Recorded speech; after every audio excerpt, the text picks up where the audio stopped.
Derrote Mamon. Prefácio. Num evento comunitário em nossa cidade, encontrei um irmão na fé que alegremente me abraçou e com a voz emocionada me disse: "Agora estou com o nome limpo." Presto consultoria financeira há praticamente 2 anos. Ao referido irmão, a expressão dita faz parte de um jargão que revela o alívio de se estar com o nome fora das anotações restritivas dos órgãos de proteção ao crédito no Brasil. Nestes mais de 40 anos em que trabalho na área financeira, tenho visto o quanto o ser humano está sendo escravizado pelo fator dinheiro e o quanto Mamon tem feito verdadeiros desastres financeiros na vida de muita gente. Muitas vezes, Mamon nos cega e perdemos o direcionamento do que a palavra de Deus nos garante prosperidade em todas as áreas de nossa vida, inclusive na financeira. O pastor Fabiano Ribeiro nos presenteia com esta obra oportuna, contextualizada, completa, de uso diário para nós. Vemos que o assunto que é tratado de maneira espiritual e prática está presente em todos os instantes em nosso dia a dia. Mas como escreve o autor deste livro, estamos chegando a um tempo de cura, libertação e prosperidade bíblica. Chegou um novo tempo para suas finanças. Sim, sem dúvidas, é possível chegar a um novo tempo para a nossa vida financeira. O caminho está indicado e aberto a todos nós. Isso é resultado da graça abundante de Deus por meio da obra de Cristo na cruz. O resultado com a eficácia da derrota de Mamon em nossas vidas financeiras exige conhecimento estratégico e proteção. Não devemos ir à guerra sem conhecer o inimigo, a geografia do local, a batalha e as formas de ataque. Precisamos também de abrigo espiritual e proteção através da sabedoria para as lides financeiras. Mamon não é dono de nada, tudo é do Senhor, inclusive o dinheiro que foi criado por Deus para nosso deleite e proveito.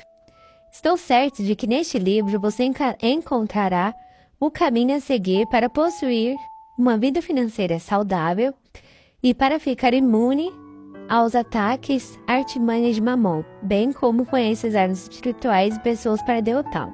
Então, o que necessitamos e o que é recomendado por esta obra é adotarmos posturas espirituais vindas da palavra, alinhadas às condições de bons administradores, servos fiéis, obedientes, doadores, para assim saber lidar sabiamente com os recursos financeiros entregues por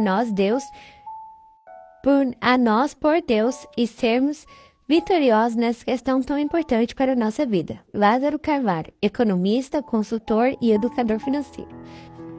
Introdução. Lembro-me nitidamente de como este livro nasceu.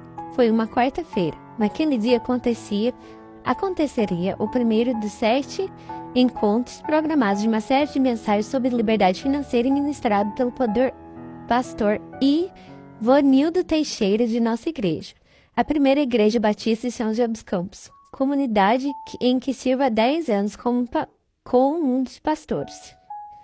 Pela manhã, a notícia chegou. O pastor Ivonildo não poderia estar presente por conta de uma forte tempestade em sua cidade que impediu todos os voos de acontecerem.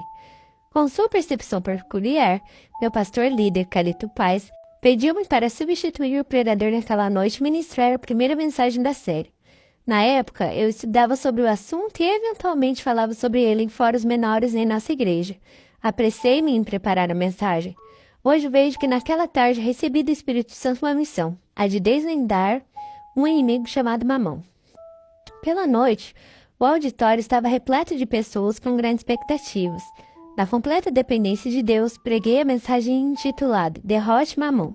A ação de Deus foi impactante entre nós, iniciando uma série de mensagens, que seriam um marco espiritual na nossa história da nossa igreja. Logo ao término daquela celebração, meu pastor me disse: "Escreva um livro sobre esse assunto." Era um grande desafio, pois nunca havia escrito um livro. Em dezembro de 2011, a primeira edição do livro Derrote Mamon foi lançada. 2 anos depois, tenho a oportunidade de apresentar essa edição reformulada, com novos capítulos. Entre eles está o sexto capítulo, que traz os princípios da gestão financeira com sabedoria, contendo conselhos práticos e eficazes. O leitor também será edificado ao ler alguns dos testemunhos, dentre os muitos que tenho recebido. As pessoas que aprenderam a derrotar Mamon em suas vidas, hoje colhem bons frutos dessa decisão. O apóstolo Paulo, em sua carta à igreja de Efésio, registrou que não podemos ir à batalha espiritual sem armadura, pois, segundo ele, a nossa luta não é contra homens, mas contra os seres espirituais do mal. Mamon faz parte desse exército. No apêndice 2, você encontrará uma declaração de como ajustar sua armadura espiritual para se proteger contra-atacar Mamon e ter assegurado todo o que Deus planejou para sua vida financeira. Por que esse assunto é tão importante? Desde muito cedo fui ensinado sobre o conceito cristão de mordomia. Foi uma base para que aprendesse a repartir e ser grato a Deus.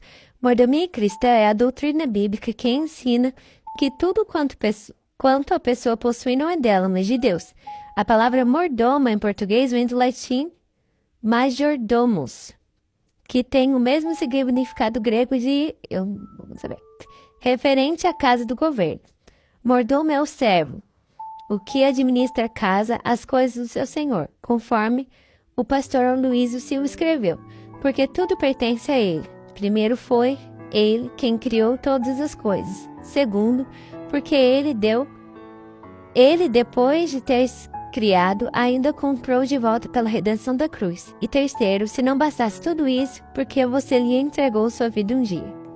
Nesses anos de ministério, tenho percebido que um dos erros dos centros de formação teológica é o de buscar definir as doutrinas propondo algo definitivo sobre cada assunto, como uma corrida desenfreada para engessar conceitos na mente dos alunos em que se graduam. Uma atitude sábia, entretanto, é estar disposto a rever nossa teologia pela prática ministerial. Neste exercício, o assunto das finanças pode nos desafiar, como nunca imaginamos. Tenho olhado amplamente para este assunto e percebido que não será natural desfrutarmos do padrão de Deus em relação aos recursos financeiros, se desconsiderássemos a batalha espiritual que envolve o tema. Conheço pessoas que conhecem e vivem a doutrina da mordomia, mas que ainda não conseguiram vitória nas áreas financeiras pessoais. São dizimistas fiéis, dão ofertas com certa frequência, mas simplesmente não conseguem ser completamente livres e bem resolvidos nessa área de suas vidas. Certa vez, conversei com alguém assim. Ela era uma pessoa temente a Deus, mas não conseguia se acertar na sua vida financeira. Essa mulher contou-me na ocasião que, quando nasceu, foi submetida a uma simpatia que colocaram pó de ouro em sua banheira, crendo que assim ela prosperaria. Ao conversar com ela, o discernimento foi claro. Ela foi consagrada a Mamon. Aquela era um aprisionamento espiritual, ainda vigente em sua vida. Que história alarmante! Há pessoas que temem a Deus, mas que podem estar presas a Mamon e, por causa de suas escolhas, permanecem nesse aprisionamento. Lembro-me também de uma pessoa recém-convertida a Jesus, por quem orei, pois estava desempregada. Na verdade, sua situação financeira aparentemente só piorou desde que fizesse aquela decisão por Jesus. Em um dos nossos roteiros, ela descreveu como em sua cerimônia de casamento, ela pedira uma criança que entrasse no cortejo da igreja carregando uma imagem de um personagem canonizado cuja figura remete à pobreza. Oramos com aquela mulher que estava muito quebrantada, trazendo a realidade do sangue de Jesus especificamente sobre aquela situação. Depois de poucas semanas, as situações reverteu e hoje ela não só está empregada, como também recebe ainda diversas propostas. Após essa experiência, essa mulher tem conquistado em sua vida como nunca antes vivido na abundância da vida de Cristo. Existem aprisionamentos espirituais que acontecem por meio do dinheiro. No filme A Viagem do Peregrino da Alvorada, baseado na obra do cristão C.S. Lewis, o menino Eustáquio, ao desembarcar em uma ilha, encontra uma enorme quantidade de ouro. Porém, aquele era uma riqueza amaldiçoada, e ele poderia ter adivinhado isso pelo resto dos mortais de pessoas dentre os tesouros. Elas também haviam cobiçado metal. Ainda assim, Eustáquio não resistiu e pegou um tesouro e transformou-se num dragão. Quem é seduzido pelo dinheiro se transforma a tal ponto que pode chegar a ficar irreconhecível. Jesus mesmo declarou: o ladrão vem apenas para furtar, matar e destruir. Eu vim para que tenham vida e vida plenamente. João 10:10. O ladrão, Satanás, vem para roubar.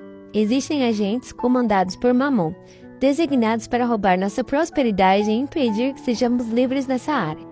Quando uma pessoa entrega sua vida a Cristo, deveria compreender que que passou para o outro domínio, o de Cristo. Essa pessoa, antes sob o governo de Satanás, agora a serva a ser de Cristo e livre para entrar na dimensão divina em suas finanças.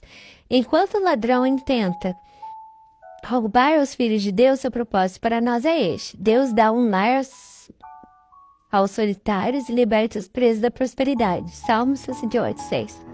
Bem-vindo ao tempo de cura, libertação e prosperidade bíblica.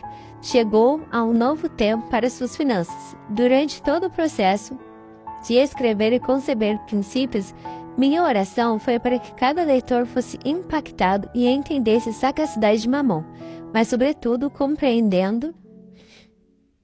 compreendesse a graça abundante de Deus por meio da obra de Cristo na cruz. Creia que a vitória financeira foi conquistada na cruz quando Cristo declarou: está consumado.